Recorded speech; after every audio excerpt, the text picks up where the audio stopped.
La planète sauvage est diffusée pour la première fois au festival Premier Plan.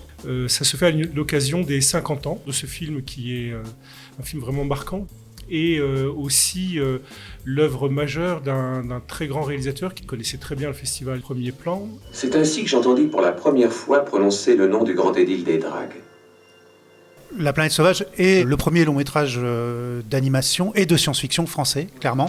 A fantastic animated French film. Là, on a affaire vraiment à un film qui n'avait pas de précédent. C'est-à-dire que ce film, à l'époque, quand il sort, ne ressemble à aucune autre chose qui a pu être faite avant. Pourquoi on en parle encore aujourd'hui, 50 ans après ? C'est justement parce que ce film était un ovni à sa sortie et l'est encore aujourd'hui. Spellbinding science fiction.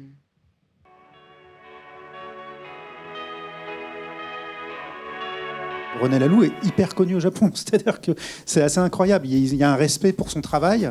Et ils admettent, eux, très clairement, que c'est en ayant vu La planète sauvage qu'ils ont eu envie C'était le cas du créateur d'Albator, c'est le cas de Gonagai, le créateur de Goldorak.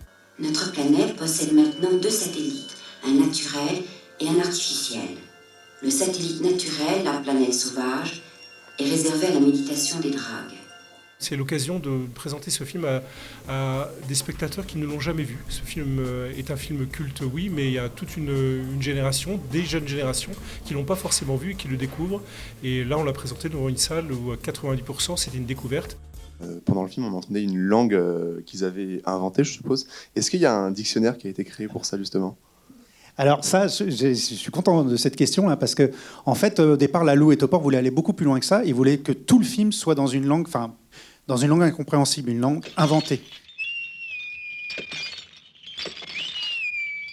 Il n'y a rien de plus génial que de vivre cette rencontre entre un vieux film et des jeunes spectateurs.